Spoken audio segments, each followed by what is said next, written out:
ಯೇಸು ಕ್ರಿಸ್ತನಿಗೆ ಸಿಲುಬೆಗೇರಿಸಿ ಪ್ರತಿ ದೇಶದ ಭಾಗಕ್ಕೂ ಮೊಳೆ ಹೊಡಿತಾರೆ. ಯಾರ ಶಾಪದಿಂದ ಈ ಒಂದು ಪರಿಸ್ಥಿತಿ ಯೇಸು ಕ್ರಿಸ್ತನಿಗೆ ಬಂತು ಅಂತ ಗೊತ್ತಾ ನಿಮಗೆ?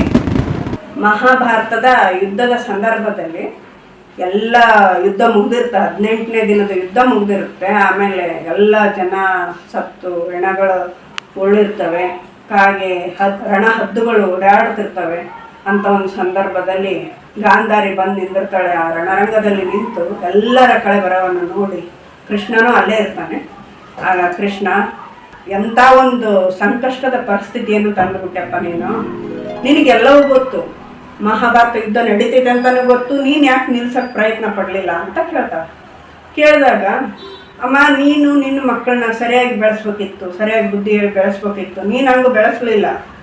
ಕೌರವ್ರನ್ನ ಆ ಮಟ್ಟಕ್ಕೆ ಬೆಳೆಸಿದ್ದಕ್ಕೆ ಕಾರಣಕ್ಕೆ ಅವ್ರವ್ರ ಬುದ್ಧಿಗೆ ತಕ್ಕಂಗೆ ಅವ್ರ ಶಿಕ್ಷೆ ಅನುಭವಿಸಿ ಸತ್ತಾರಮ್ಮ. ನಾನೇನು ಮಾಡಿಲ್ಲ, ನಾನು ವರನೂ ಕೊಟ್ಟಿಲ್ಲ, ಶಾಪನೂ ಕೊಟ್ಟಿಲ್ಲ.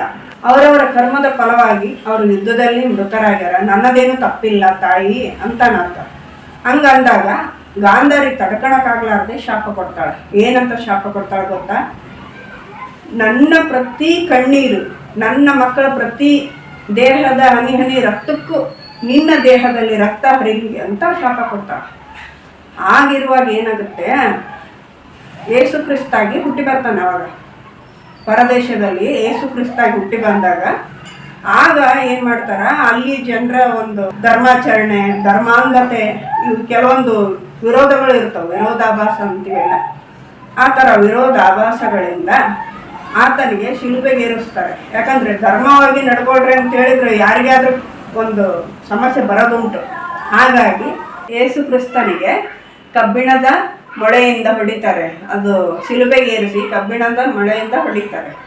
ಹೊಡೆದು ಪ್ರತಿ ದೇಹಕ್ಕೂ ಕಬ್ಬಿಣದ ಮೊಳೆಯನ್ನು ಚುಚ್ಚಿ ಹೊಡೆಯೋದ್ರಿಂದ ಪ್ರತಿ ದೇಹದ ಹನಿ ರಕ್ತವೂ ಭೂಮಿಗೆ ಬೀಳುತ್ತೆ. ಇದು ಗಾಂಧಾರಿಯ ಶಾಪದಿಂದ ಆಗಿರುತ್ತೆ.